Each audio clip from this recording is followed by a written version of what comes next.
Welcome, everyone. On behalf of myself, Tony Jones, Coach Pierre, and Coach Jeff, this is episode number 9, Between the Lanes. We have a very, very, very special guest. Every guest is special, but this one in particular, we have one from the old school, but she's coaching in the new school still, and we're going to introduce her. This is going to be a nice journey for you all. We hope we're going to introduce. She's the just recently took over at Rockford East High School. Coach Patrice, aka Pat Wilson. How you doing, Coach? I'm fine, thank you. Yeah, Thank you. we are so happy to have you on. I think you are our first female guest. It's been hard trying to get quality female coaches. Obviously, you're one of the top coaches, regardless of gender. So we was like, you know what, we need to get a girl, Coach Wilson, on here who has a wealth of knowledge, and I'm sure I'm going to learn some new things as well. First, Coach, can you take us back early? Take us back to when you were a youngster and how you got involved in just coming up through sports. It doesn't necessarily have to be track per se, just in general, your beginning. Um, uh, I was first a swimmer, Mm. um, but I love swimming. But my swimming career got cut short. I know it's weird, but blacks in swimming.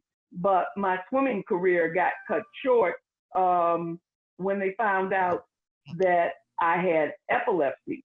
Um, Mm. and I had to stop swimming. So my parents got me involved in track and field. And I was running races in Park District in Chicago. And I won some Park District races. And the next thing I knew, I got snatched up one day and I ended up getting taken over to Mayor Daley Youth Foundation for practice. Hey, Coach, real quick, what grammar schools or high schools did you attend Oh, back then? I went to first McDade Grammar Mm. School. McDade Went, Classical. That's what it's called no, now. this was before it was classical. Oh, just McDade then, huh? Yeah, when it first opened, I was in the very first class. What year? You got a year on that one? No, I am not Tony Jones. Don't you dare hit. Hey, if you was in the first class, I might have to slide over there next week and see if I put that picture up somewhere. Guess what? We set a cherry bomb on that one.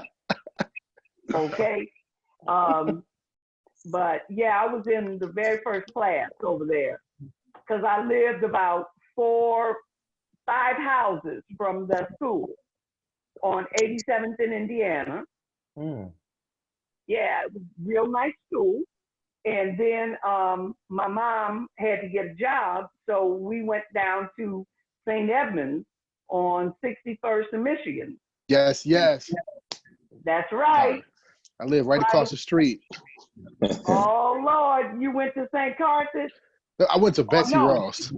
Oh my God, you were one of the little babies that used to chase us. No. My Oh, mom yeah, was yeah. no. They had the little younger kids when I was there, but I got plenty of stories about my upbringing, but this is not about me. Yeah. Go ahead. Well, see, that's how we learned to run track because the Betsy Ross kids used to chase us down to the bus on 63rd and King Drive every day. We would get out of school and we would have to book it down to King Drive every day. Those kids used to chase us and the St. Anselm's kids down to the bus every single day. So we learned how to run rock steady. Oh, That's like a mile too. Oh, no, it was like, wow. But no, I never became a miler, Tony Jones. I was sprint heaven. So we ran in the Park District, but I joined Mayor Daley Youth Foundation, and that was my panacea. You know, I got to run track with the a lot of the women in the '68 Olympics. Oh And wow! I learned, oh my God, some lessons that some people would never learn.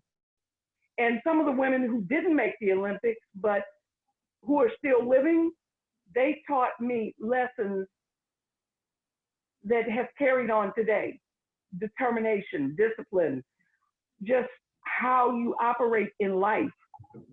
And that I try to teach my kids today. You know, how you carry yourself every day.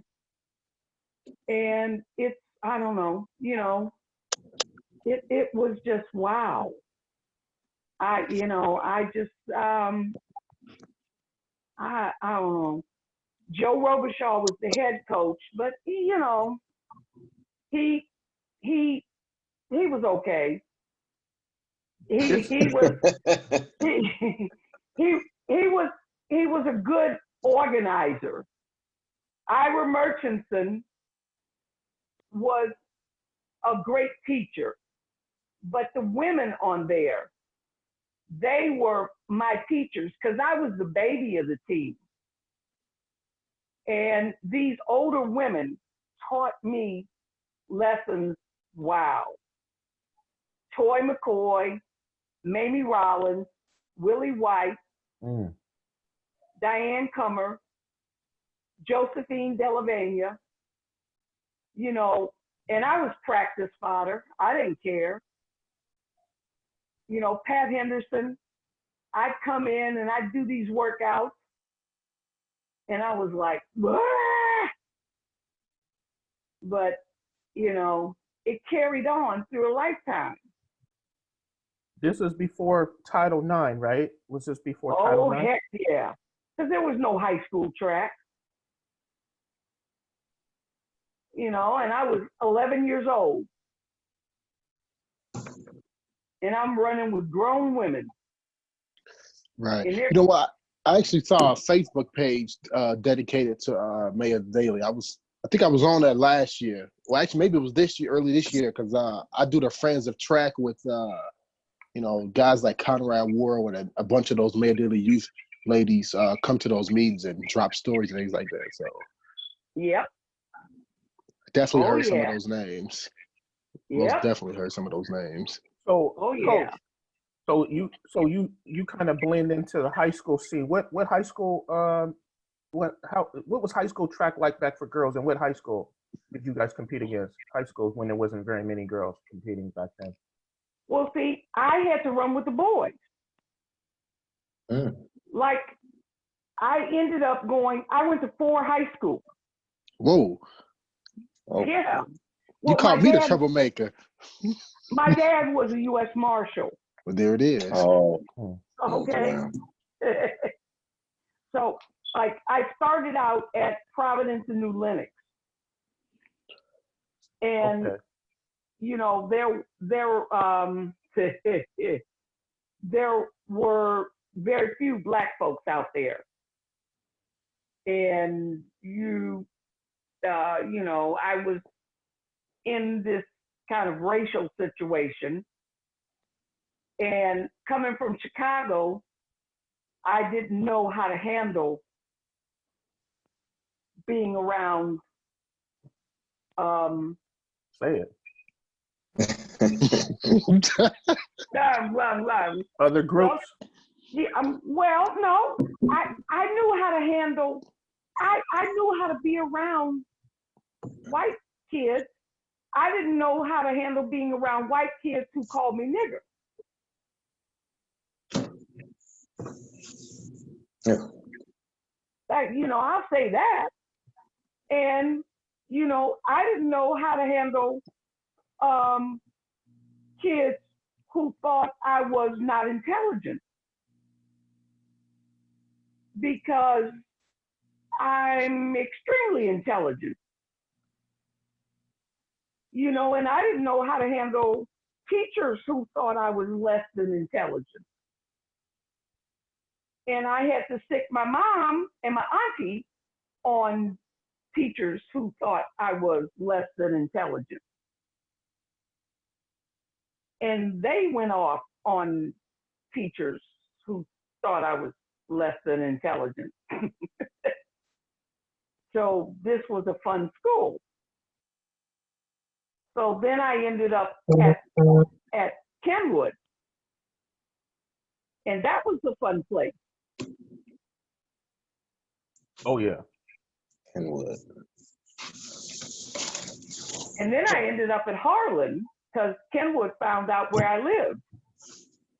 Oh. That was back in the days, Coach, when I'm probably from the last era where truant officers came to your house. Is that how they found out?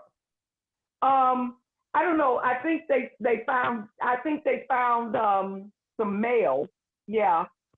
And because I was using my uncle's address. And my uncle was John Edwards, and my dad's name was Arthur Jewell. Mm. So I think they found out that way. Oh, so you started the whole trend of using other addresses to get in city schools. We know who it was now. Well, Harlan at that time was on a split shift. Wow, it was that big, huh? Oh, yeah. This was pre them building Corliss and Julian. Yeah. So, you know, they had to build, in fact, we didn't have books. You know, we didn't even have books because I was in all honors classes. And I was supposed to be in college algebra my junior year, and they wouldn't even let us have that kind of stuff. So they forced me to be in computer math with the seniors, with the dummy seniors. I know what that is, yeah. So I took that before, consumer math, on accident. So I charged the seniors $5 a program. Wow. Yeah. Back in 72, that's a lot of money. Hey, I said, you know, you're gonna have me do your homework. I'm gonna charge you to do it. Hustler. Yeah, I was a little hustler. So. Was I know Coach Dorothy Dawson, the legendary Dorothy Dawson. Were you involved with as a youngster with her a little bit? Because I know that she was one of the pioneers. No. Okay. I never ran with the Zephyrs. They were our arch rivals. I ran when Joe Robichaud died. I ended up running. Willie White tried to take over Mayor Daley as she tried to keep Mayor Daley going. And she bought this guy in named Walter. And oh my God, one day we went to the B'nai B'rith meet, and he had me run 5 events at B'nai B'rith. That's illegal nowadays. Huh? That's illegal now. You can only do 4. Oh yeah, that's illegal. And one of the events he had me run was to be a pacer for our half miler.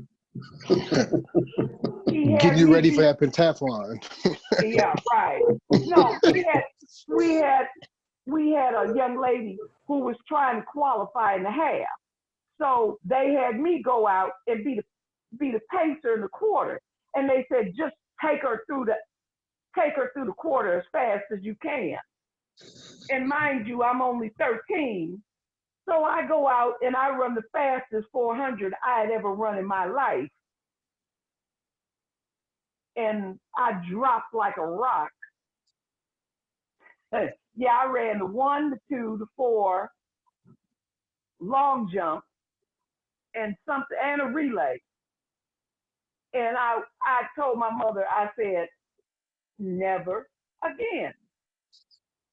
Even though Willie gave me all her Adidas shoes, because she and I wore the same size. Every time she went to Germany, I got shoes.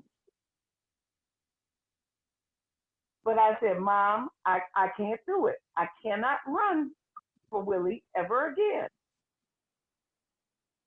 Because Walter doesn't know what the hell he's doing. Yeah, you know, and I understood from then on what a bad coach was. You know, even at that young age. So when I went to Harlan, I started running for G. You know who G was, right? G? G. Gerald. Gerald who? Richardson. Gerald I know the name. Yeah. I started running for the G. Because Gerald didn't care. He took all the girls, he took all the boys, and we would run against the Frost House boys wherever we went. And Gerald was crazy. Even when it was snow outside, he'd say, strip down to your shorts. And if you weren't smart enough to have your sweats on under your shorts, you was running in the cold on the ice with your shorts on. So you had to be a thinking person. Because Gerald expected you to be smart. So I learned from him some lessons in life. You had better be smart. So along the way, I learned to be a smart person. You know, so you take lessons in each step that you go. So, you know, because Gerald had us running 21:10s on the ice. And that's how he won those city championships all along the way.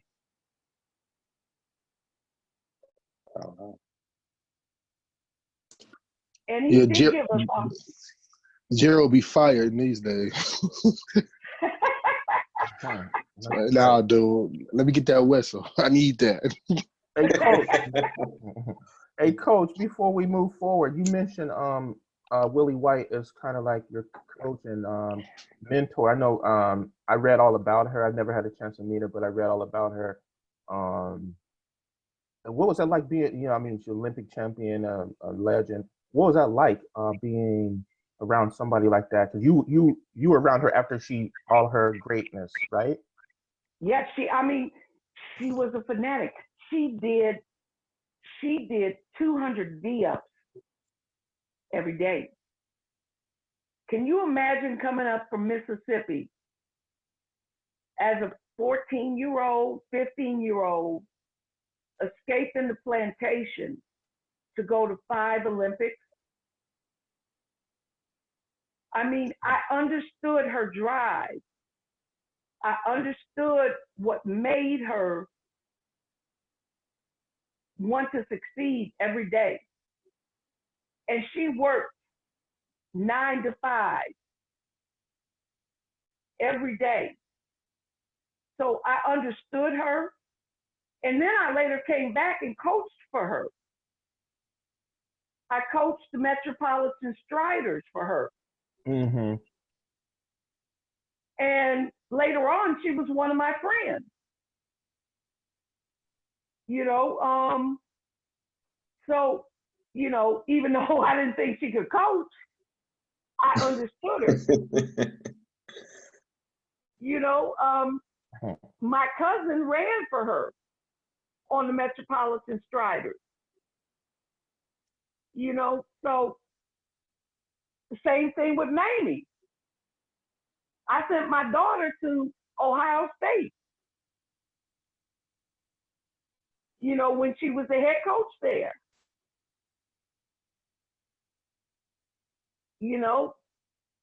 Um, it's one of those things. You understand these people. You understand their drive, their determination.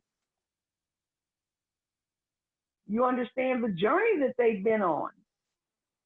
You understand where they've been. Right, Lily White was incredible. I think she was a freshman or a sophomore. She won Olympic silver. Silver. Yeah. That's insane. I mean, silver medal. Yeah, I mean, and it was just like they were driven like nobody. Because, we would get in practice and they would just go after it and go after it. It was, in practice, they were crazy. Because, oh my God, they were just, you had to be there to see it. They were nuts in practice, like nobody. Yeah, I think that rubbed off on a. We're going to get to this, by the way. I don't want to give it up yet, but we're going to get to like Nino and Calhoun and Finney. We'll get to that in a bit because I know that that's a chip off the old block. But Coach, take us to college now. Where did you land after high school? I started out at Fisk, but I ran out of money. So I left Fisk and I ended up at Southern Illinois at Edwardsville with this Title IX lady. And oh my God, she, I refused to go to Tennessee State. I'll tell you that. Yeah, that was a great program with Wilma Rudolph, right? Yeah, well. Ed Temple. Yeah, Yes, Ed Temple. Coach Temple. Coach Temple had a reputation that first he didn't like Chicago girls. Yes, he didn't like Chicago girls because we were too fast. And I don't mean speed-wise. Right. Yeah. Okay. But I went to Fisk because one, I wanted to major in biology and chemistry. And I wanted to be free. Okay, I wanted to be me. So I went to Fisk, but I ran out of money. So I transferred and ended up at Southern Illinois. Bad choice. Well, I got a full ride, but I got a full ride of hell. Cause this joker, the closest connection she had to track and field was she was a cheerleader. Yeah. Wow. Yeah, she had no knowledge of track and field at all. And here I was, an 18-foot long jumper. And so what she wanted me to do one day was she wanted me to take 20 approaches and jumps in practice. Uh-huh. Yep. And I was cussing. Oh boy, was I cussing. So on my 20th, I'm on a full ride, so I have no choice in the matter. On my 20th approach and jump, my knee went crack and my kneecap ended up on the side. Ooh. Yeah. Oh God. Yep. And it's completely on the side and I'm looking at it. And so all I could say was, yeah, you can figure out what that means. And I told her, I'm done. You can have your, scholarship. I'll see you later. I walked into the side, and I had already told the athletic department that they would not pick my classes anymore. I told them that 2 semesters before then because they were trying slickly to put me in all PE classes, and I was a biochem major. Yeah, there was some racism going on down there, because I would look up and I was like, wait a minute, I'm supposed to be in this class and you're trying to put me in this class and ain't no happening here, and I was like, we're not having this. I'm going to graduate with my class. Graduation day, we had started with 100 Black kids in the science department. Graduation day, 3 of us graduated in science and technology. And I said, Lord, let me out of this place. Just let me out of this place. Well, I graduated on my crutches, but I graduated. And I said, thank you, Lord, thank you. And let me away from this woman. And I said to myself on that day and on my journey that I would never let a child that I coached have a coach that didn't have any knowledge. Because I had come from a place where people knew what the hell they were doing, except for Walter.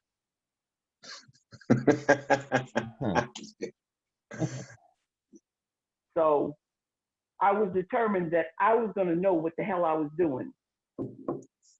So when I met up with Derek Calhoun, and I'll give him credit, he said, you know what? Why don't you go to Coach's Ed? Hold up, Coach. You're kind of moving a little fast. Did you? Because I kind of know your history a little bit from SIU Edwardsville or SIUE.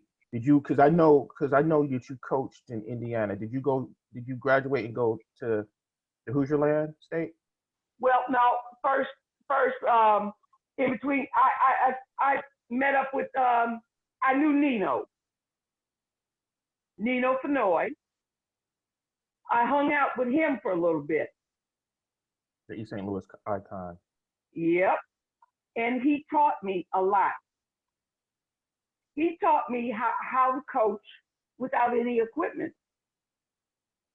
Because I actually hung out with him for a season when Jackie was there. Then I moved over to Cahokia High School. And I coached at Cahokia and couldn't qualify anybody because that's when we had only one qualifier in the IHSA. What you mean? Well, I'm sorry. You could qualify 2 people, and there were no time standards in the IHSA. And of course, we couldn't get anybody out because East St. Louis qualified the 2. Damn. And we ran against East St. Louis. That ain't fair. That's crazy. Yeah. And I had the 3rd fastest kid in the state. That's how it is in Texas. U.S. number 4 don't make the state meet. And that was one class 2 back then, right? Yeah. Oh. Yeah. But but Nino taught me the one thing that I have always remembered. Necessity is the mother of invention. Okay. And he has been my friend from that day to this. Yeah, you might be the person we looking for that can bridge the gap so we can get him on the show in the future. So Hey, that is my buddy, my pal. I mean, we have been through good times and bad. I mean, we lived right in East St. Louis. My dad was the U.S. Marshal in East St. Louis. And we used to run around East St. Louis. They called my dad the sheriff. They called my mom the little white lady, even though she wasn't white. You know, they called my brothers Crash and Cowboy, you know, and they called me Country, you know, and it was hilarious. yeah, I definitely didn't know you had ties to the Metro East area after Edwardsville, SIU Edwardsville. Oh yeah, I lived right down on know Winstanley. Right. Sure. So you so say you mentioned you coach at East St. Louis Hokie. Let's fast forward a little bit. You head back north. I graduated. I graduated from high school in Baltimore. Whoa. You Chicago, Baltimore. Yep. Yeah, I knew. Yeah, I thought we was out of state. And how did you? I know you were in biology and whatnot. How did you get into law school? Because that's something, Coach. I know you forever. I actually did not. You never even mentioned that to me. How about everybody in my family? My sister went to Harvard Law. My dad went to law school. My brother-in-law, Harvard Law. How about everybody in my family, law school? I'm the only weird bird that's science. I'm still science-based. So when I graduated from college, I wanted to go to med school. They all, why don't you go to law school? Why don't you go to law school? And I'm like, I didn't get into one med school that I applied to because I only applied to one like a dummy. So they're like, why don't you apply to law school? And I'm like, what? So I did, and I hated it like no other. I mean, I swear I couldn't stand it, but I refused to quit because they were trying to put Black folks out. They were trying to put all minorities out of the law school because I got in on this admissions program where they said they were going to close it down because they didn't think we were qualified. And I said, I'll be damned if I'm going to drop out of this thing. So I told the admissions people, I said, if you close this down, I'm going to every newspaper there is. You know, and I graduated in the top half of the class. I said, I dare you. So I joined the white legal fraternity, and I was, you know, I was just an agitator. You know, I was vice president of the student bar. I was president. IU, right? You went to Bloomington, IU?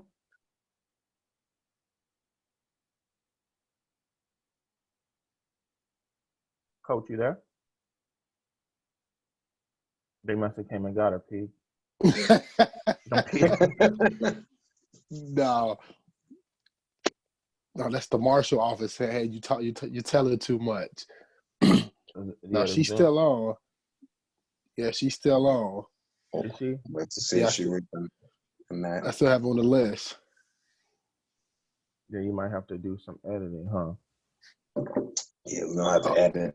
Yeah, hopefully, Coach, that Rockford internet didn't get to you. Right. She's part.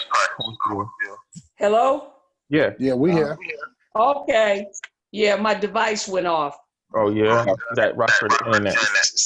No, it was my Bluetooth that went off. Oh, I see. Okay. Yeah. You thought they came for you. Oh, Yeah, right. Oh, Yeah. Reverb. Yeah, we had some echo feedback going on. Okay. So it's like, okay, but so it was a crazy time in Naptown. Oh, you went to IUPUI. Yeah. Yep. Great So medical school, dental school. Dental, that's what they're known for, is dental. If you want to be a great dentist, go there. yep. Dental, medical, the whole bit. Yep. So I was like, hey. And I was, I was right there. And the whole thing was, I also had a 4-month-old child. Mm. So, and then I got custody of my cousin. So I had a merry old household. So it was like, wow. So my house was just rocking. And she was running. So she later ended up running track at Addicts. Oh yeah. Crystal Addicts, yep. So, so I ended up coaching track at Addicts. I ended up working at the Med Center as a microbiologist. So I was like, wow, and coaching for Wilma Rudolph. So, and then when Addicts closed, I coached for Howe High School. Yep, I know Howe High School. Wow, that's Indianapolis public schools. P, for those who don't know, these schools that she named are like the inner city. Those are like CPS type schools. Right. Okay. Tony's our resident Indiana. Yeah. Historian. I know those schools. All this Hoosier talk. Yeah. I'm gonna drink my almond milk.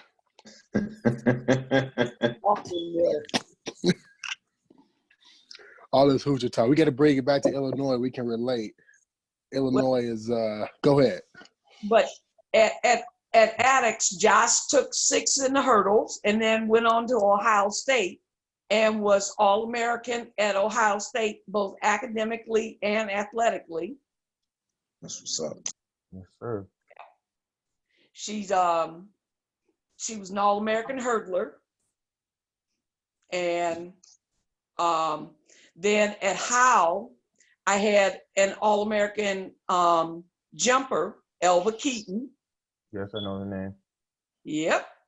So very proud of that. So Yeah, coach.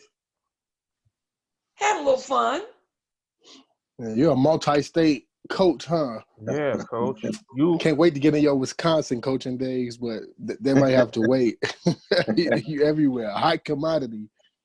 So you finally got out of Hoosier land, thank goodness. You headed back Chicagoland. I believe your first stint was at Oak Park before Hinsdale Central, right?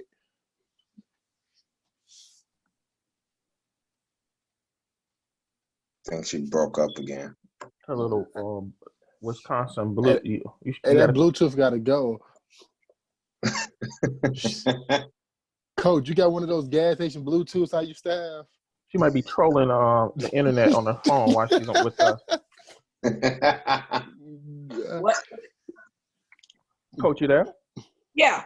What happened?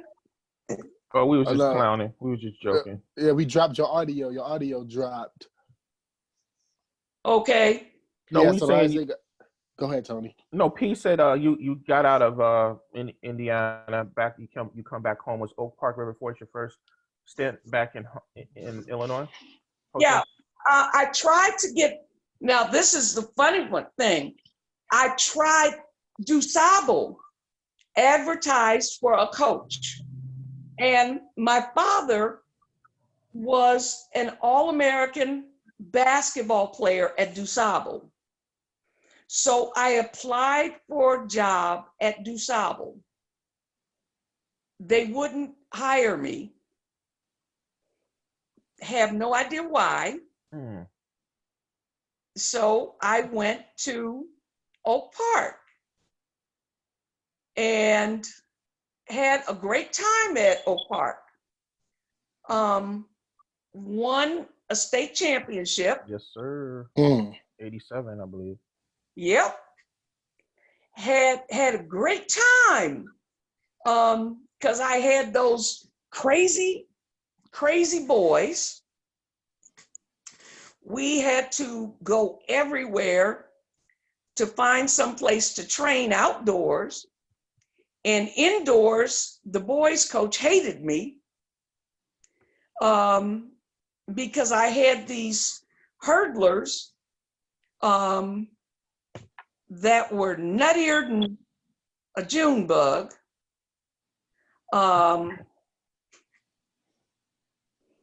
But they were fun. And I had, God rest his soul, Oliver Lacey, that I could relate to. Yeah, Oliver was one of Jeffrey Dahmer's victims. Oh, Nice. Yeah.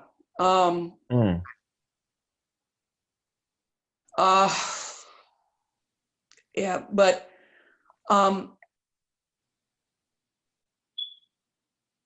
it was a great time. All three of my hurdlers were over 6 feet, and they just trained, and we figured out or new ways to just get through and unlock their potential.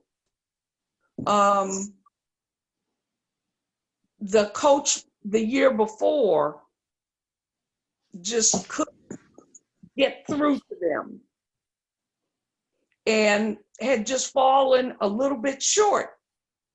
And I came in with my new way, and I used to stand on a chair and just grab their collar and say, "Look, damn it,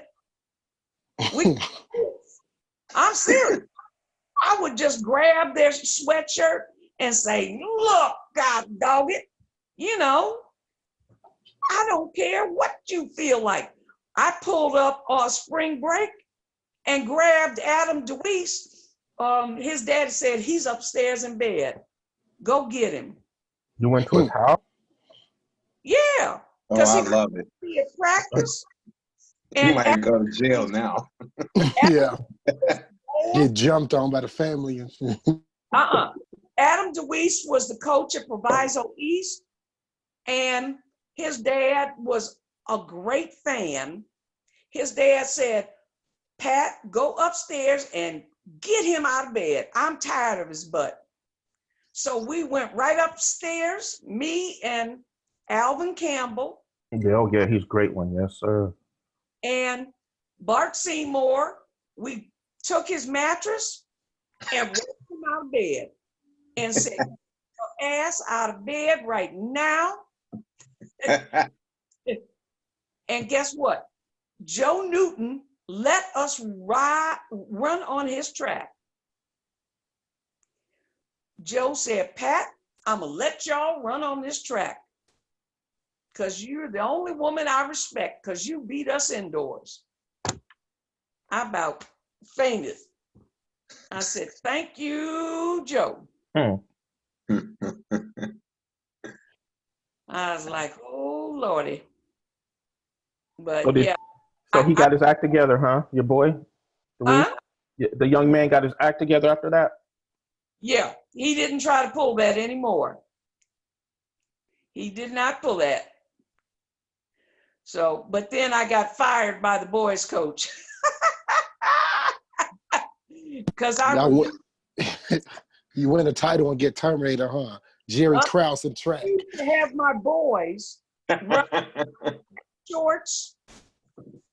He wanted to have all the boys run in these white shorts because the boys objected because they said that it showed Too much.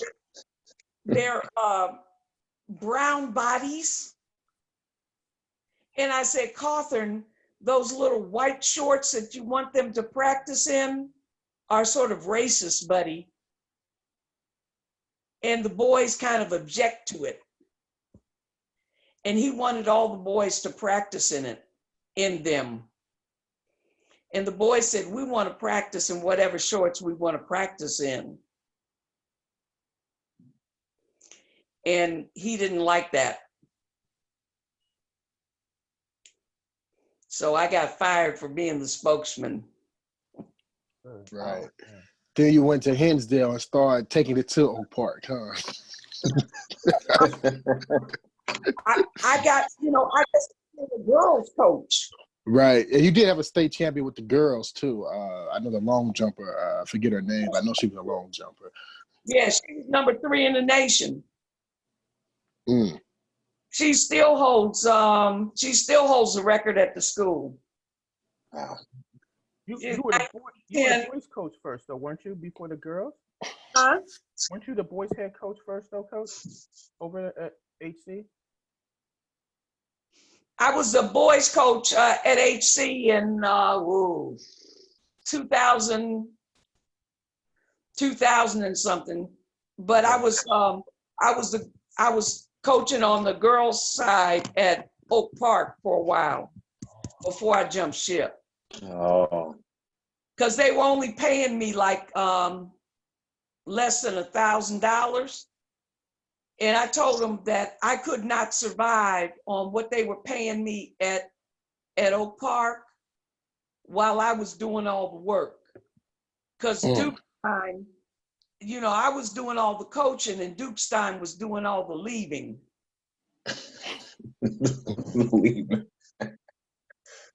He would walk out the door, like during spring break, he would say, just, tell them to just run.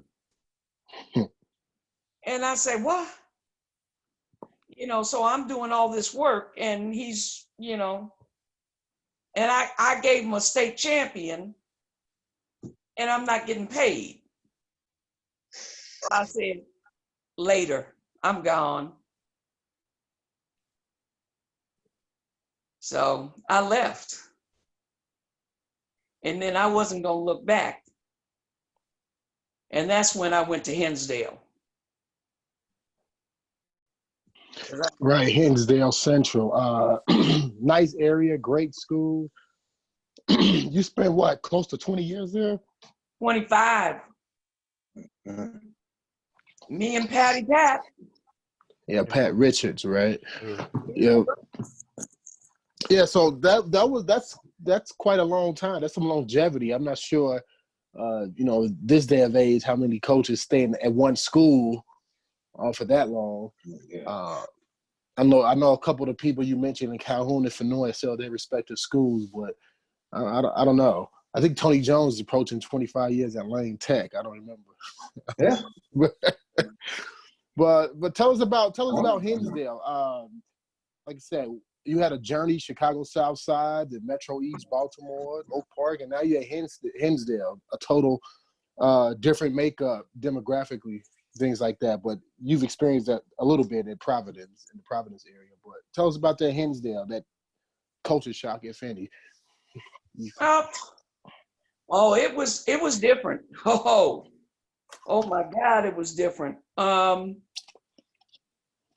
kids, they were hungry. They were boys and girls. Because when I first got there, I was coaching just girls for a minute. And then it accelerated into boys and girls. And I don't know how that happened, but when I first got there, Pat brought me in. And it was a trip, because Pat to this day is still my best friend. But I met some kids who were hungry for success. We saw kids who were raw athletes and they just needed some guidance. They were, oh, wow. They wanted to just go for it. Like I posted on Twitter the other day, we wanted to find this common ground where we could go somewhere. And they were tough kids. You know, you think you go out to this Shishi area and you're gonna find soft kids. Nah. I remember the first time we went to sectionals back in '95, we got to weather just like this weekend where it's cold. I know where you're going with this. I remember arguing with you about it. Go ahead. Yeah. And it was colder than hell. And we're like, damn, we had a cold weather warm up that was like, oh my goodness. It was like 30 items. And I mean, 30 long items. And the kids said, we're gonna do it. They had on tights and sweats over their uniform. And they warmed up like you wouldn't believe. And when they got to the line, they were sweating like no other. So they take off their tights, take off their sweats. They proceeded to kick Glenbard North in the tushy. Glenbard North couldn't believe it. At the end of the night, we won our first sectional title, got to state, and finally broke that door open and had, I think, 9 sprint all-staters. First time in Hinsdale history. Those girls made me dye my hair blonde. I will be damned. I'm walking around with blonde braids. I was like, you got to be kidding me. They said, no, coach, you told us you would. We want some blonde braids. So I'm a woman of my word, blonde braids. I still have that picture. So you need to post that on Twitter. We need to see that. Picture somewhere. Oh, now it's somewhere. You know where it is. Find that thing. Oh, I'll find it. Becky Harlow, Eric Whalen. Oh, it was hilarious. Right. But I mean, you know, these kids went to war, and they were walking around like you wouldn't believe, because they did workouts that were incredible. They set records that were incredible, and they believed, you know, and they'll tell you they believed. And some of them have become coaches because they believed. You know, they set the standard for other kids. You know, and they're my heart. Love them to death. Most definite. See, as Tony Jones have his little dreads in the screen. Jeff, how come you already make a pact with Tony Jones like this back in the day? Make what pact? Hey, Tony, if we win any race at Lane, you dye your hair. We know Lane wasn't winning nothing back in your day, so. Tony was still learning how to coach at that time. Yeah, you wasn't the one much. Oh, they've probably been bald headed. Right. Coach Wilson, let's fast forward. We 2010 was obviously a magical year for track and field, Hinsdale Central. Team title 3A. You beat your best friend, Nino Fenoy, by the slimmest of margins. Tell us about that 2010 year. You all had a good mixture of points scored en route to a team title. Yeah, we knew going in that we were going to win it. We thought we would win it by more if they had not dropped the baton in the mile relay. We should have won the mile relay. If you should have heard us when we dropped the baton.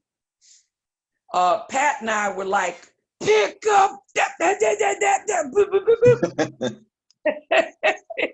But seriously, everything that we did, everything that we said the whole year was do your job. Every day, practice was do your job. See, every day, everything that I do and everything that I did was scripted out. I script out for the year every practice. The annual plan was written out, okay? Every cycle scripted out. We knew what talent we had coming in. We knew what talent we had going out. We suffered no major injuries. The 4-year plan had come to fruition. We knew what everybody else had, and it was just there. And Pat and I were firmly convinced it's our time. And we sang that song. This is our time.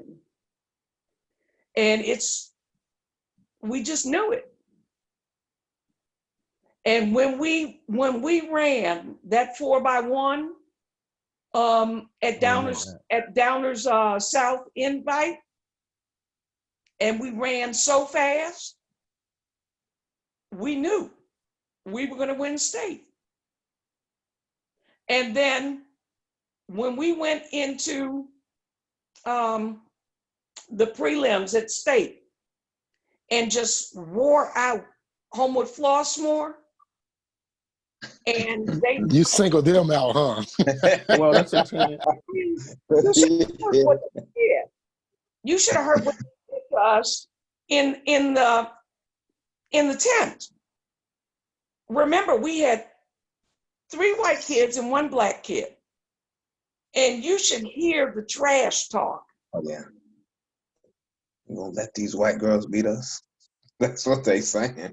Oh no, they said you white girls can't beat us. Oh. And so my 1 white kid, Lauren Roush. Lauren Roush, I remember her. Yes. I remember that. Oh, I mean, she is, I call her Pac-Man. I mean, Pac-Man just sat there because they said to her, y'all can't beat us. Ain't no way in hell you gonna beat us. So Pac-Man just sat there and said, I'm getting ready to kick your ass, and ain't nothing you can do about it. So they got out on the track, and I believe in the 4x1, we destroyed them. We humiliated them. So they went into a tizzy. They got back in the tent in the 4x2, and it was worse. They weren't even in the picture. Yeah, Coach. Homewood Flossmoor. I remember they had that transfer Womack from Texas, right? They that was like supposed to be their secret Yeah, weapon. Tennessee. I remember her, Or Geronda. Tennessee. Yeah, sorry, Yeah, I Tennessee. remember her. So And that's we why they were name trying dropping to get around her. I stuff. definitely remember that. She was good. She was good. Oh yeah, she was good. So I we pull up on that. So, couldn't get any transfers. Right. We were homegrown.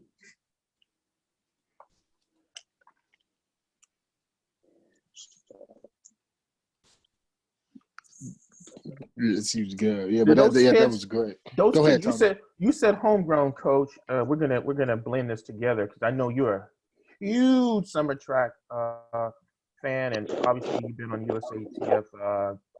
Like the upper management and stuff. Those homegrown kids? Did they run summer track for you? Everybody except Chelsea. Chelsea Celestin refused to run. She hated my guts. In fact, we would have huge infighting. It was hilarious. When you have a group of girls, you would frequently have kids who wanted to fight all the time, and we were no different. We would have girls who just, they would want to fight like cats and dogs. Do you all have daughters? Yes. Oh my God, don't your daughters fight? Well, I have one, so I guess she can fight herself. Okay. Because when you coach girls, oh my God, oh Lord. yes. I mean, they are rough. I mean, because these girls, when they got on a tissy, oh my goodness, they could be vicious. And it'd be, cat calls. And I just say, go in a room, fight, and just, come see me later. Because, I had 3 boys. And then I was just like, I don't want to hear your little fighting. And Pat told Chelsea, you don't want to be here? Leave. But Chelsea definitely did not like me. And she was our one black sprinter. That's funny. Yeah, buddy. But it was hilarious. I'm like, oh my goodness. So, but it was like, oh my goodness. Yeah, I was actually that was actually my first year coaching, 2010. Well, second year. So I was like Hinsdale Central because I never attended a girls' state meet. I always watched it on the IHSA.TV. So I'm like, hey, East St. Louis go roll. But I'm like, Hinsdale Central, what the heck is that? Because I know you all had some sort of cross country success either that season or the year before. Yeah. You know what I mean? I was heavy into the sprint game. So I was watching. I was like, man, who the hell is Hinsdale Central beating all these teams? Because I've actually known about Homewood Flossmoor because I've been to some girl meets in the regular season. So I've seen Homewood roll people up. And of course, I know East St. Louis. So I'm like, man, Hinsdale. And I'm like, what? HF is losing? What is happening here? So, and I had no affiliation to any girls team, by the way. So I was just a fan watching. So I guess if we had media coverage back then like we do now, we'd have a better idea of what Hinsdale Central was capable of. So, and that's only 10 years ago, and I'm saying that. So it's kind of weird. Let's touch on summer track. I know Tony brought it up. I know you've had your own track club, CASA track club, and then you eventually got mixed in with the Zephyrs. Tell us about that first track club. Was that a simultaneous thing? I actually never heard of that track club before. No, I had CASA. CASA. Yeah, I had. Sorry, my Spanish is bad. Sorry. Oh, that's not what it stands for. No, I know, I man. I know. had Casa Track Club, and it was Greg Franson and I had Yeah. track club, and it was cool. But one summer, we were at a meet, and I had a seizure at the meet, and I went down for the count, and we had 70 kids that needed to be advanced on to the next meet. And Lorette Cherry and who else was there? The board, like, I don't want to name any names, but was all of the guys there was like the crew there? No, it was I'm trying to think. It was somebody else there that ended up advancing my kids on for me, besides Greg. She's now at Oak Park.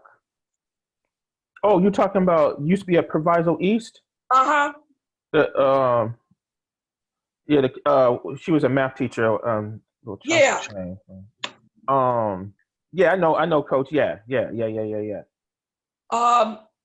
who you're talking about. Yeah, you know Jumps. who she is. Yeah. Dark skin. Gardner. Yes. Yes. Those two advanced my kids for me. And I'll forever be grateful. And it was a culmination of everything that was happening with my son. All the stress and stuff that was going on at that time. So I ended up merging with Zephyrs because all the stress that was going on. So Greg and I were really, really popular because everybody wanted to come and run with CASA. And we were having to raise our own funds because CASA, we didn't have the fundraising base. We would be like, oh, buddy, Greg and I were like, where are we going to get the money this year? We just did not have the funds. Where Zephyrs, they have money. And CASA, we never had money. Coach Franson was from Lyons Township, right? But we were popular. Everybody wanted to run with us. We had that's debatable. Huh? That's Sound like hey. No, go ahead. Out of that group, we had national champion decathlete. We had an Olympic trials qualifier. We had 3 triple jumpers who all jumped over 39 feet. Who? Uzo. I know Uzo Okoro. Nicole went 42 feet. From him. Yeah. Britt Taylor. No, but Britt went 40 something feet. But football guy. Yeah. She's now in. She went to Fenwick. Britt's sister, the other Taylor. Casey? Huh? Casey Taylor? Oh, never mind. Just guessing. It's she triple jumped Casey Taylor. Yeah, She's a triple Marion jumper. Catholic, yeah. Yeah, that's what I thought. Say, hold on. From Hinsdale South. Yeah, I know you're talking about from Hinsdale South. I remember her. She was a beast, yeah. Yeah. We had all the triple jumpers. They all came to us because we were the triple jump champions. But remember them? Yeah. We had all the triple jump. We had all the triple jumpers. We had the steeple jump we had the steeple chase champion. We had that record. Yeah. We had the high jump record. Remember that? I remember. I don't remember a high jump. Remember when Matt started? Matt Harris started. He's a pentathlete All-American. I remember him. Yep. Yes, he was.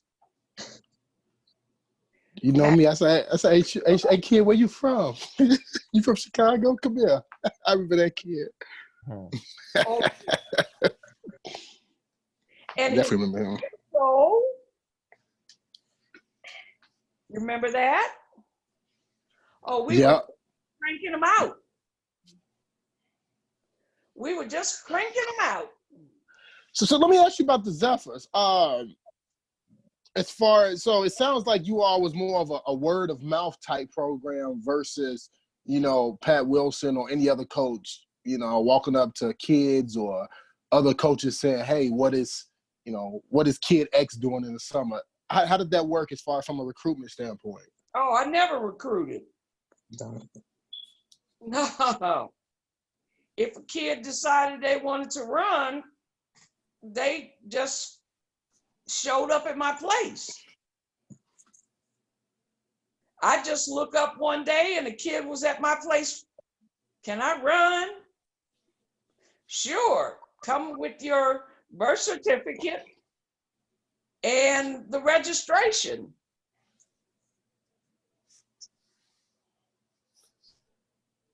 So you mentioned earlier that I don't know the exact word. It was something like you don't like seeing a kid with bad coaching or something like that. I guess that's kind of what I was getting at. Like if you saw, like for example, Jeff at Lane Tech just struggling the hurdles, you say, you know what, you gotta get away from Tony Jones, man. Come on over to the Zephyrs. We know where you're going with this. none of that happened. I'm just saying because everybody see a kid that could use some help. Some coaches don't. Some coaches don't really. I talked to the coach. I talk to the coach. I do not try to interfere. I do not, in the present day, I do not try to interfere with the kid-coach relationship because I think that that's the most disrespectful thing. Do you know how it feels to be a female coach in the present day? Do you know how much BS that I get right now? I get disrespected now because I'm a female coach. Even as long as I've been coaching, people disrespect me now, and I'm just supposed to take it like I don't know anything. And I just shake my head like, okay, I don't know nothing. Even though I've had All-Americans from every event from the 1 to the 8, long jump, triple jump, hurdles. And I just say, okay, I don't know anything. I'm curious why is that? Because if coaches like yourself and I know you earlier mentioned Fenoya, Calhoun, things like that. Those guys are kind of swept under the rug when it comes to top coaches. You all names don't come up too often. And let me add in something on that, P. Yeah. Because you do have a wealth of knowledge, do you sometimes maybe feel it's a duty when you have like these other coaches out here propagating what may be seen as misleading or bad information to the coaching society, especially for these new coaches who just pick it up and drink it like it's Kool-Aid? Mm-hmm. Oh, heck yeah. I mean, I have seen coaches there talking stuff that I know is wrong. And I just like, oh my goodness. And it's like, oh Lord, please do not listen to this crap. And you're like, oh Lord. And you try to pull a coach to the side and say, look, here's something that you need to read, and here's something that you need to think about. And compare the two things and see what works for you. Because like, you know, like I tried to tell a guy,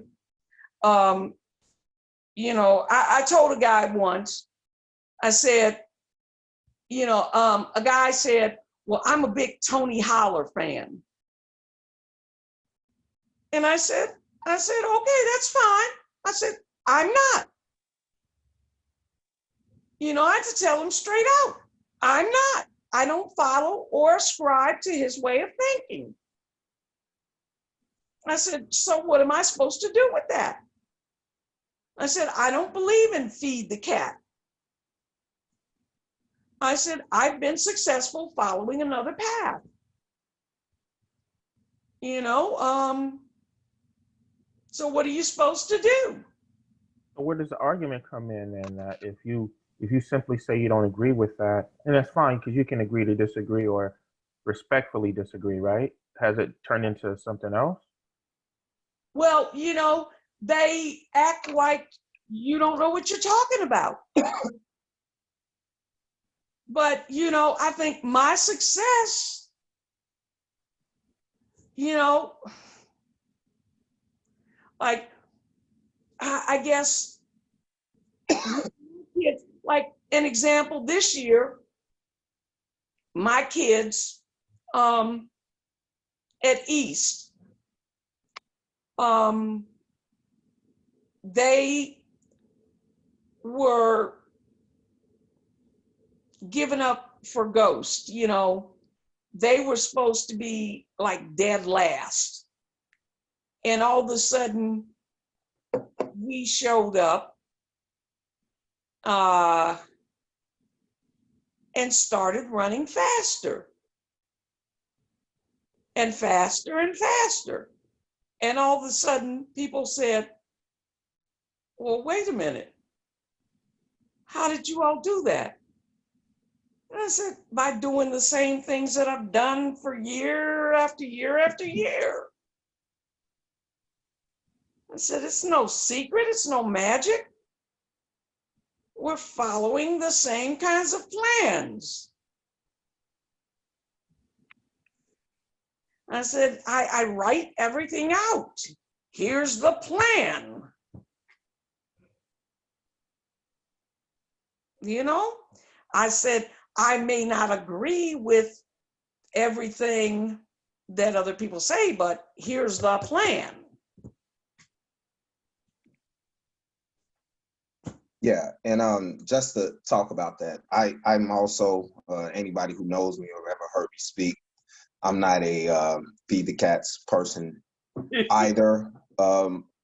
My issue, especially with a lot of people who talk about it and think about it, is how you just said, if that's what you believe, that's fine. But I feel that this new wave of feed the cats, it's like they want to discredit other types of training that has worked for the last 50 or 60 years and still works to this day at a higher level when you look at the evidence. But it seems like they're just out to discredit any type of, like, what they like to label volume or slow type of training.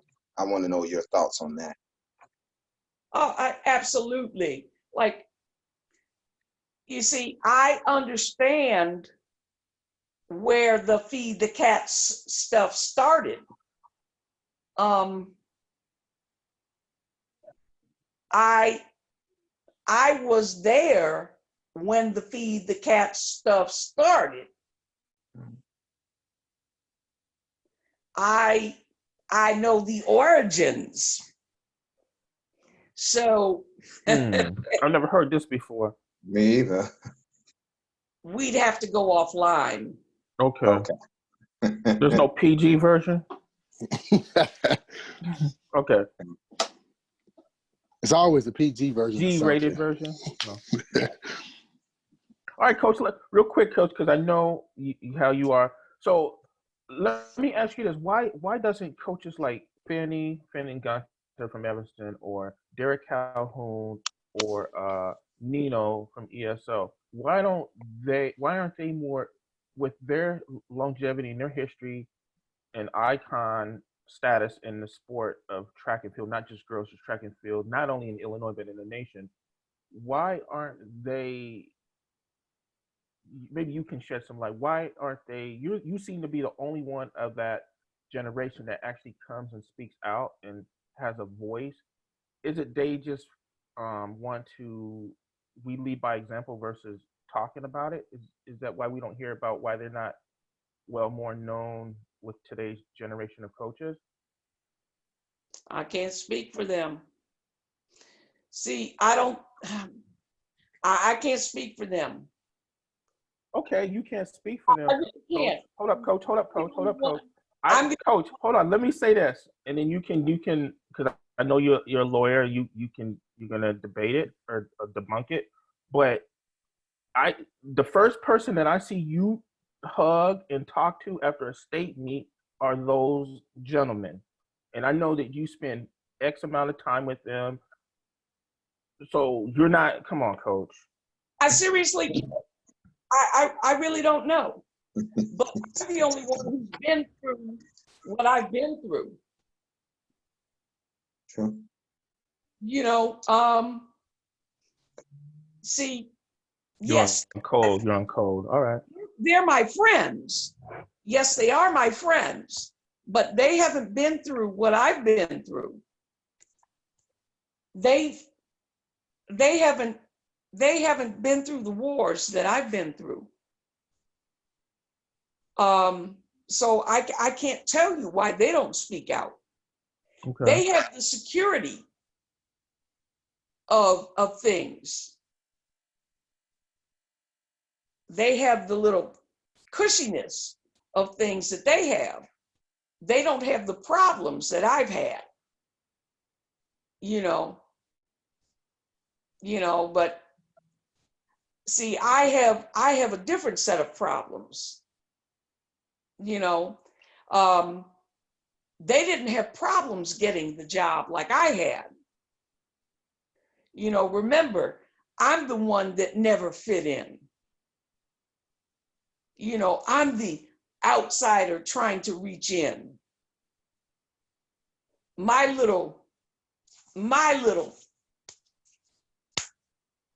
never fit in. So they always understood where they fit in. And they always knew me for who I was. But I was always the outsider trying to reach in. That's interesting. You know? Right. And so, go ahead. Sorry. You know, but it was always that deep circle of me trying to reach in. And it was always the bull crap of me trying to be in that circle. You know, and it's always this fighting game. So, you know, it was always this battle of me having to speak up and speak out.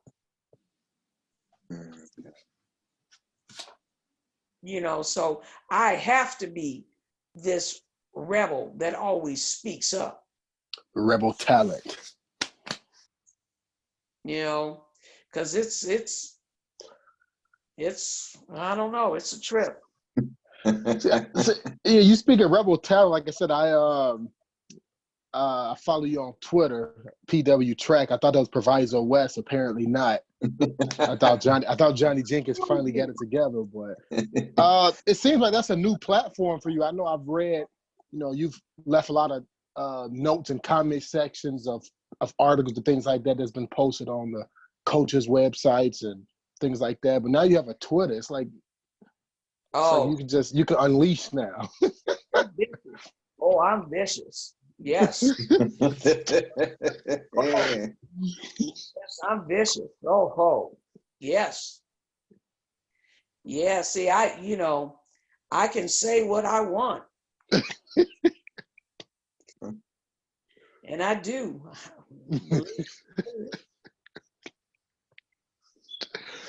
You probably average a couple blocks a week, get blocked a couple times. Yeah. Yeah. I'm gonna tell you, I unleash. And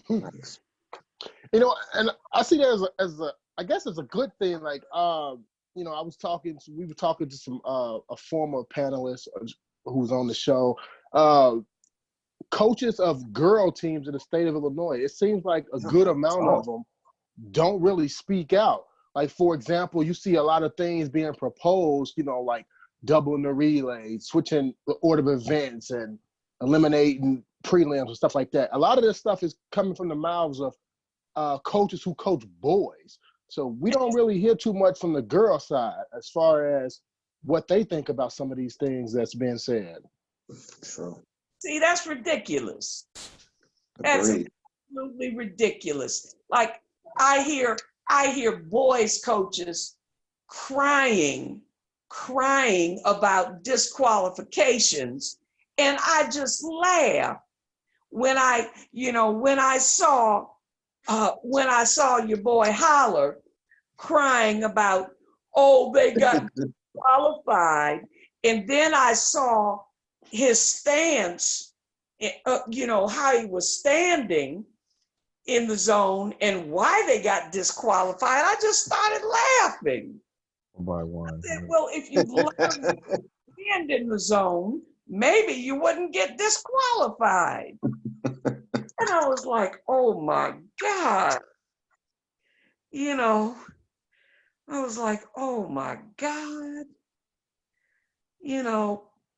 People, if they would become technically proficient, then maybe they wouldn't become so idiotized. Is that a word? It is now. It is today. It is today. So what are your thoughts? Actually, let me take a step back because I want to end with some of your thoughts on some things. You and Jeff talked about training and things like that. What is your training style? I know, for example, after my first year of coaching, you was my clinician at the USA Level 1 at Marian Catholic. And I'm like, man, what the hell is this lady talking about? Because I didn't know anything coming out of college. It was just my first year. I was just a jumps guy. So you put us through the whole spectrum: sprints, distance, field events, things like that. So wow. And I still have that book, by the way. But one thing I do remember, I believe you mentioned the long to short approach to training. Train speed last. I do remember writing that down. That kind of counters to what's happening now, where it's train speed from day one to the last day of the season. Oh, well, where do you stand as far as training? Well, what I do is I start out, and I still do this. I start out with some general prep. We start out, I never go longer than 500s. That's the longest my sprinters will ever go. No, that's not that long. Yeah, with this, we may not even do a 500. We may go broken 400s. but we mix in some speed probably on the second or third week, but speed is not my primary emphasis because they can't do speed until their legs are ready to handle it. Because if you try to rush speed in there, and I'm talking about all out speed, Max speed, yes. who's gonna get hurt? You know, now you can do, you know, I'm talking about the pure definition of speed. Now you can go 80%. Now, is that speed in the definition I'm talking about? No. No, that's intensive tempo. You know, we have to talk about what definitions we're talking about. If I'm wanting to, you know, mix it up, let's rock the house. Let's keep on rolling around, you know, and my kids like to have fun. If we want to play, let's roll the ball out and have them play some. We can do that, but pure speed, no, not until they have warmed up and gotten their legs under them. The first day, no, because I don't want them to hurt. Remember, I need them on the last day of the season. Have I ever gotten kids hurt? In my 25 years, I've had one pulled muscle. And guess where we found out that she went? Speed count. No. I know. I was just about to say, I know. What did you say, Coach? You know what she said. I didn't hear her. Oh, okay. She's from Hinsdale Central. That's a clue. She went to Chris Corpus. Oh. That's a speed guru. Oh, That's the yes, Midway speed guru. and you know what?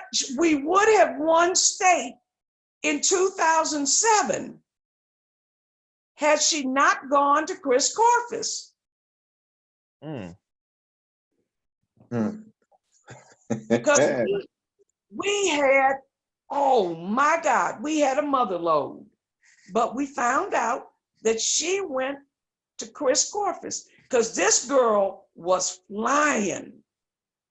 She was running a 12:20 in April and had to take her, you know what, to Corpus. I was so upset. It was like, oh my word. But, you know, wow. But, and then we asked kids, well, why are you going to Corpus? Well, because I need an edge.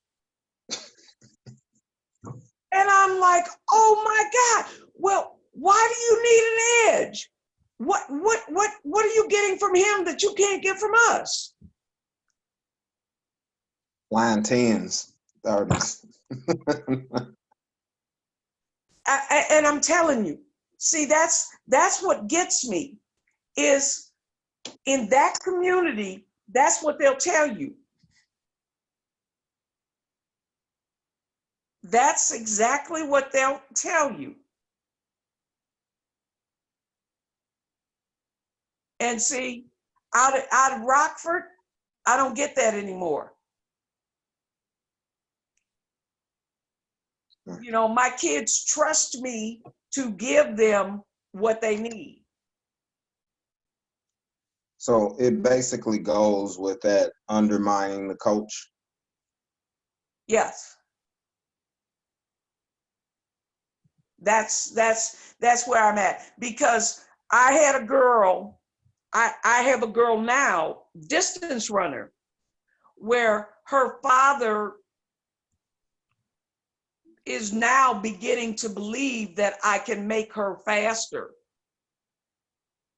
She's a pretty good distance runner, but now she's a freshman.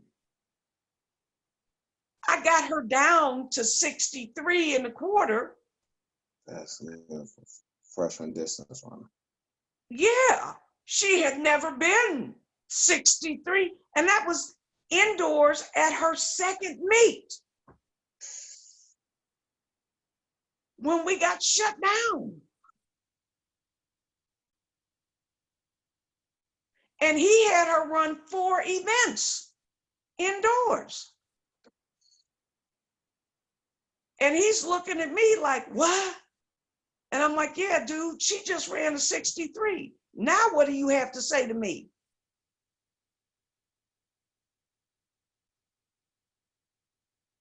And I'm like, please, will you begin to trust me that I know what the hell I'm doing?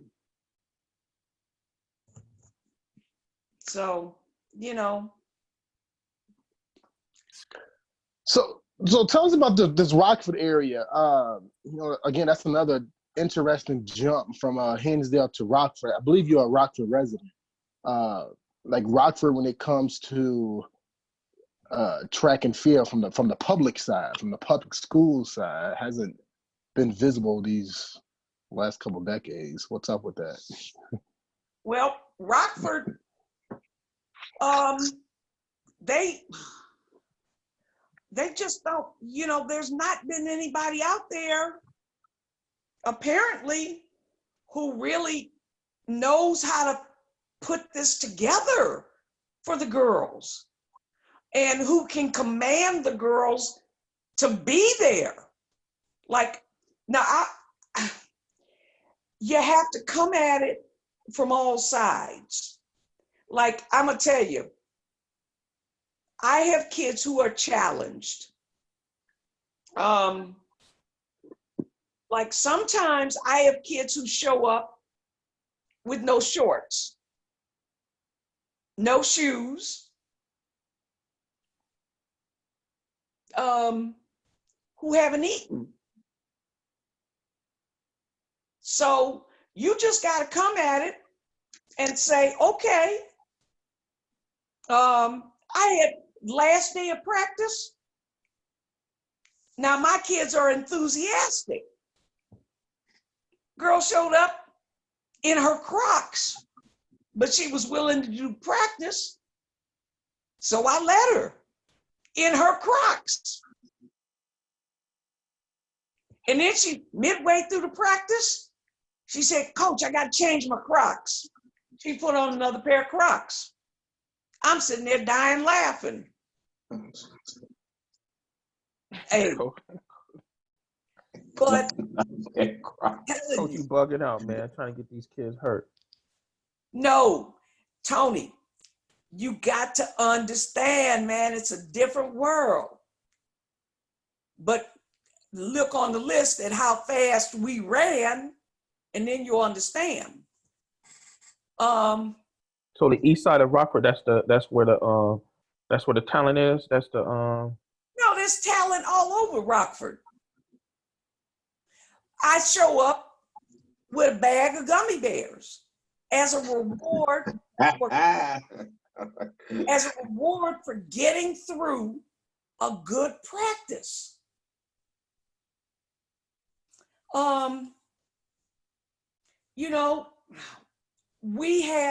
They have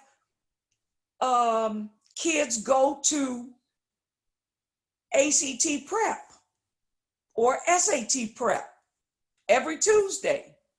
So I have to stay after practice for the kids who go to ACT or SAT prep. Yeah, welcome to my world. Everything in the spring. So Yeah. I have one practice, then I have another practice. So I have to take my dinner to practice. Okay? So welcome to the world. Then in the middle, you have soccer practice with the curtains down, or baseball practice, or softball practice it was. Only you have girls who can't hit. So we all flying at us. And you're going, oh God. So we had boom, boom, boom. And you're like, oh my God. And girls that can't catch. And we were like, oh crap. So we were target practice. and I said, oh my Lord. It was like hang 10. But the kids were cool. But I had to get the kids to understand first that they had to be there. They had to be there on time.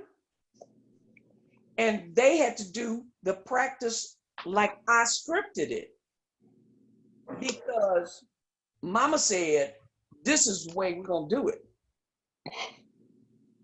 And if you feel like doing it, you could say bye-bye.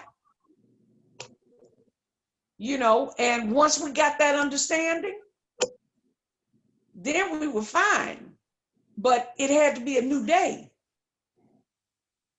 And once I got that understanding, then we were fine. But it took a minute. And then it was nice. But, it took a minute. Because we speak 46 different languages in that school.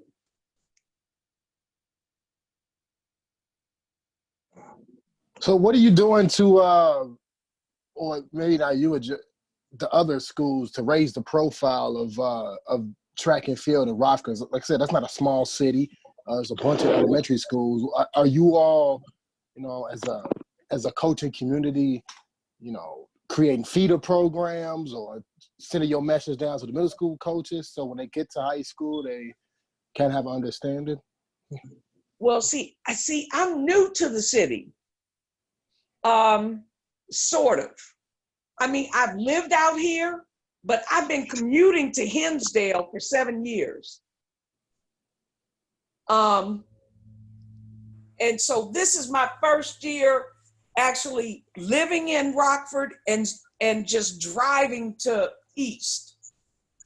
So I'm like, okay, I just live 15 minutes from East. Mm. So I'm just like trying to acclimate myself to the city. And I don't know the coaches around here.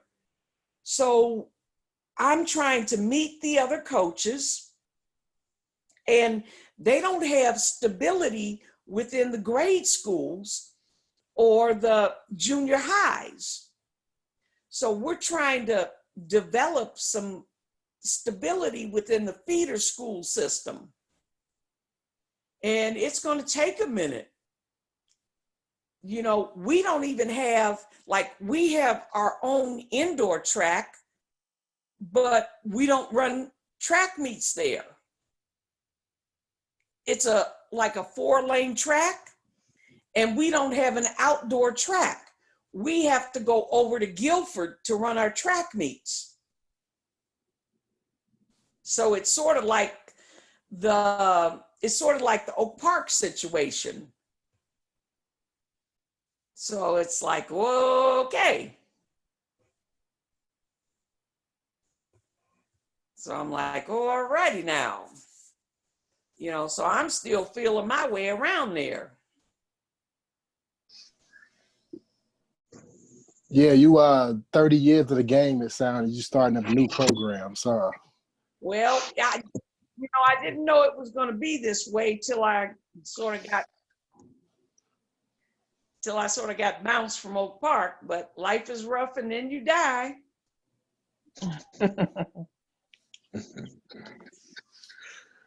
Yeah, definitely a new challenge. Like I said, the Rockford, at least from the public side, the Rockford area has been quiet when it comes to track and field. at least from the IHSA perspective, they like geography, so you know they want to. And I guess from Creek, go ahead. Hononegah, how far is that from you, Coach? That's Rockford area, isn't it? Yeah, it's about 15 minutes from me. Okay, they've had some good success, but yeah, we want that inner city success as well. Right. Because we know the athletes are there. We definitely know the athletes are there. I've been to Rockford. I haven't been there in quite some time, but I've been there everywhere. So they definitely are the athletes. You know, football, basketball, you know, as always for the boys' side. So we so let's talk about track as a whole in this state. We can do some rapid fire stuff right here as we approach our however many minute mark. What are some things that you know that bothers you when it comes to the state, whether it's some sort of new format, rules, and things like that? What bothers you when it comes to track and field in the state? Well, I really think that the girls' meet is too early. Yeah. Yeah. Yeah, you know, I think that they need to think about moving the state meet. I'd really like to see the state meet move back. You know, I understand that logistically, Eastern might have problems with that. I like having the meet at Eastern. I dislike always having 3A being later. Thanks. I'd like to see some kind of rotation. Yes. I would love to have it on Thursday sometime. No. Sorry, you said a time rotation or a day rotation, meaning that somebody gets that Thursday? What are you saying? Either. Okay. You know, I think it bites. I truly think it bites because I would dearly love some kind of rotation. You know, because you know it sucks that there's no kind of rotation, and that there's no input into what we do. So when you say input, and me personally, I know I've on three to four consecutive years put in the little section reports they read, we need to rotate. And I was specifically talking about like 1A from 1 year ago on Thursday, then it rotates. And then as of last year, I switched to having everybody compete on Thursday.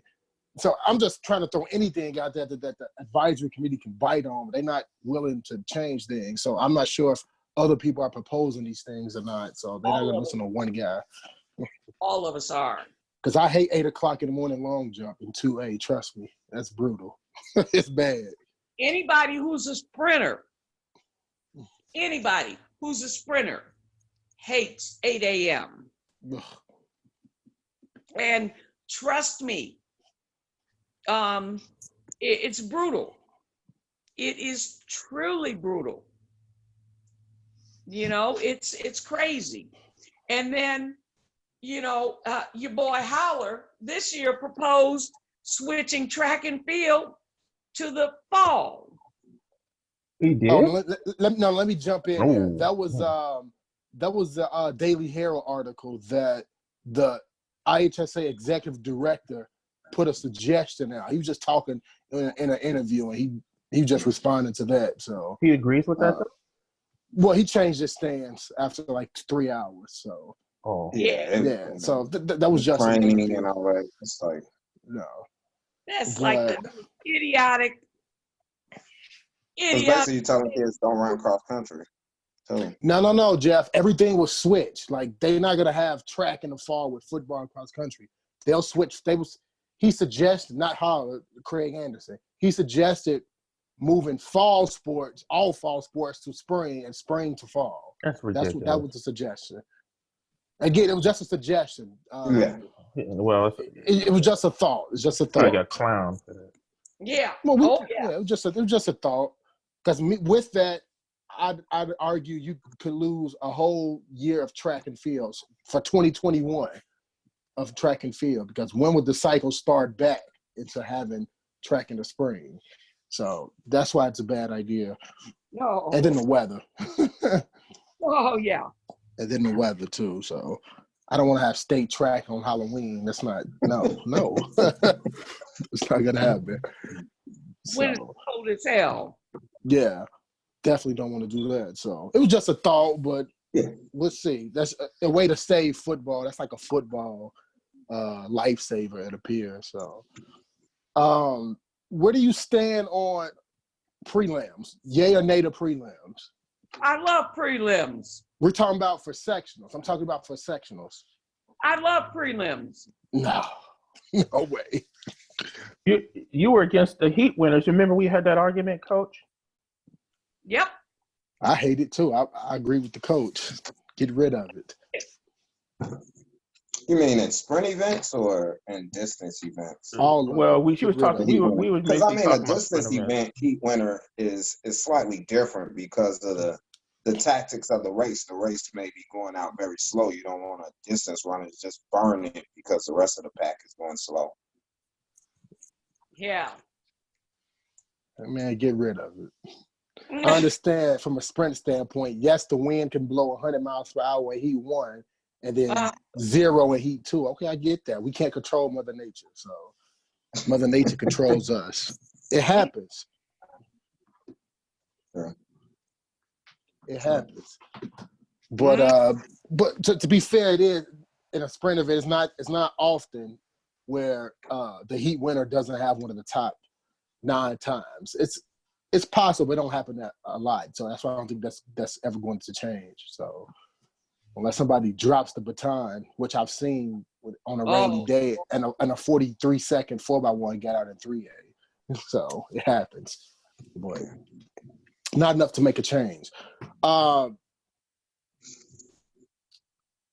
What else? Give me one or two more things. I know it's more on the noggin.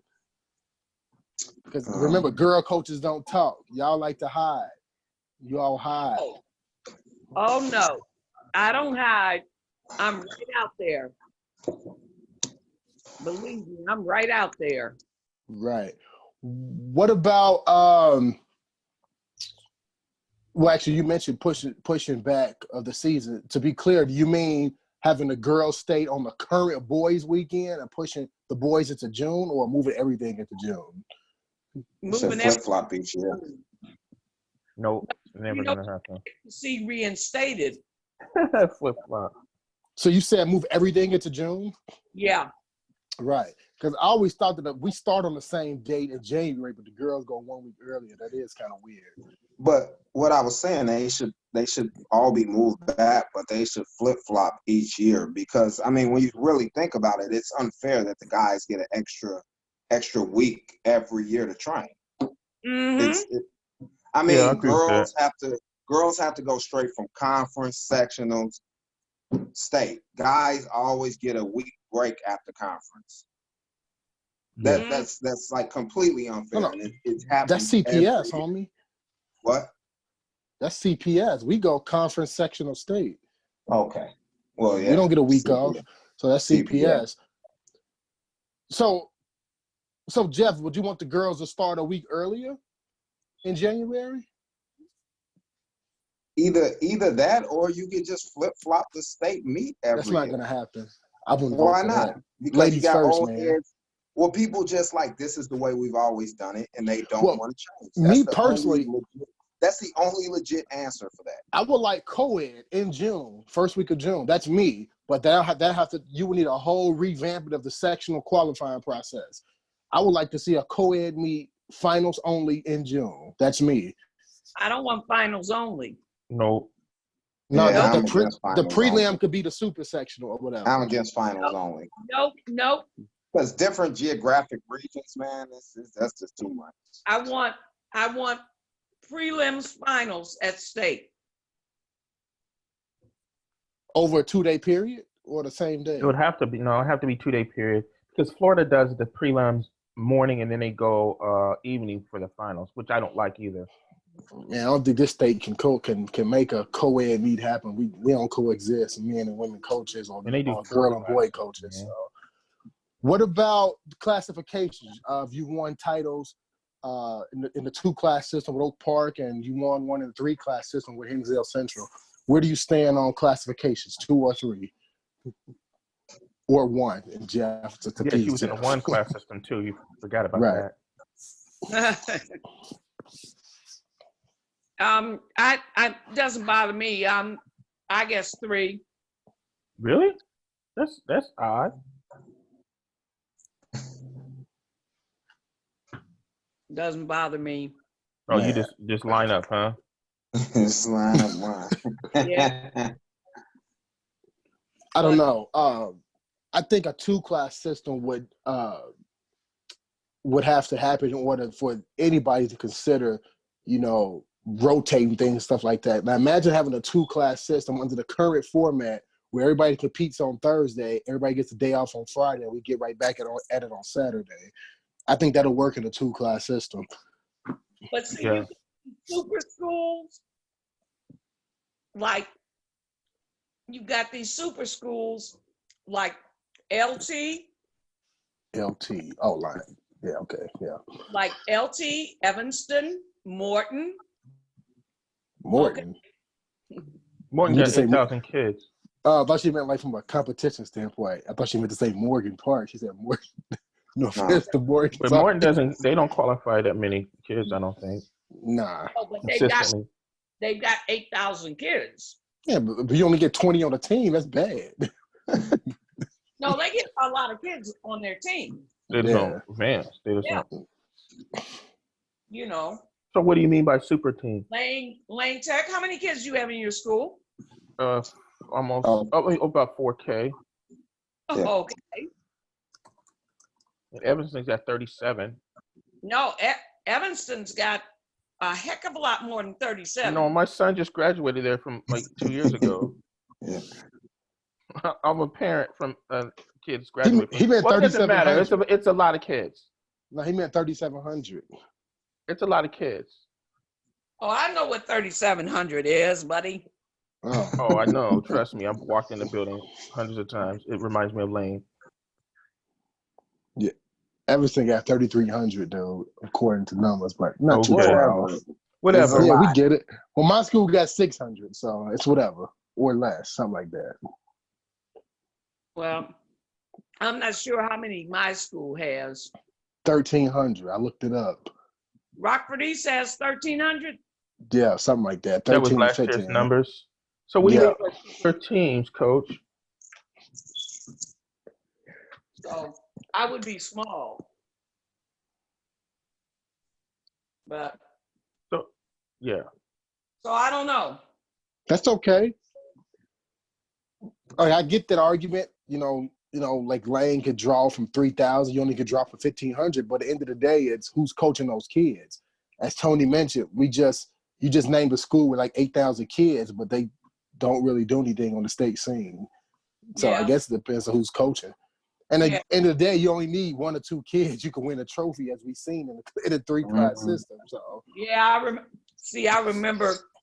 I remember when Parker did it. One state with 4 kids. Or not. It's possible. Yeah. It was ugly. Right. So we forgot to mention you are Illinois Hall of Fame coach, class of 2007. We did forget to mention that. We don't want to leave that out. You didn't have to put it in there. Why not? You got to put that on your resume so people know. You're talking to a Hall of Famer when you saying your style don't work and stuff like that. So, where did Jeff go? He got that bogus Wi-Fi? Yeah, he's here. Sorry. Yeah, so I was there. I was there for Coach's speech. Coach, it was a good speech, by the way. I was there for your speech, your induction speech. Was that a special honor for you? Was that one of the last? Was that an honor that you had expected in your journey? No, I was, I didn't expect it. I was happy to receive it. I was surprised. I was happy. It was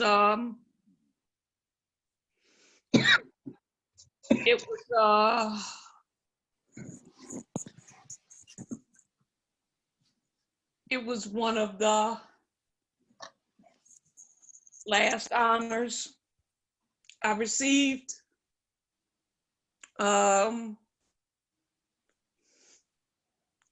While my son was alive. Mm.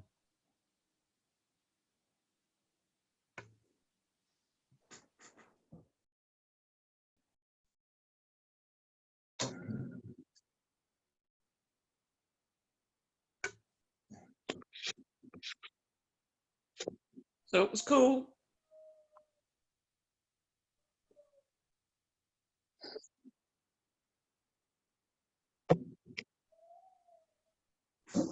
Yeah, coach, it's cool. Yeah, I remember. You know, we talked about it. Um, yeah, it was a rough time. Yep. Yep. Well, But you know what though, coach, I'm real happy that you didn't because I know you had talked about walking away and calling it quits. I'm glad when you had mentioned that you were gonna take the coaching job at Rockford. That was kind of cool, you know. yeah. Yep. Yeah, I got a chance to get back into coaching at East, and I was excited because they gave me a new lifeline, you know, that I didn't think I would ever have again. I was real pleased when this opportunity came up. It was you know, Marshawn. You know Marshawn, right? Yes.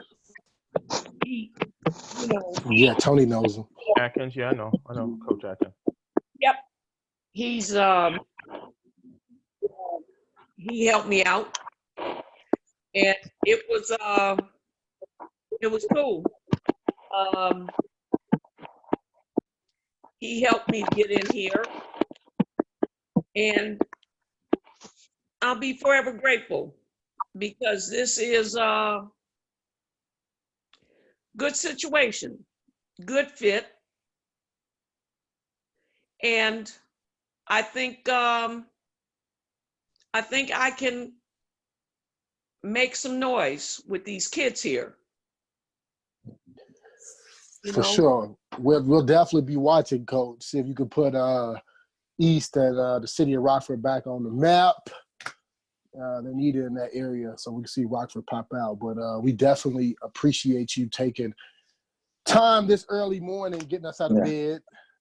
Hey, I appreciate you all thinking about me. For sure. Absolutely.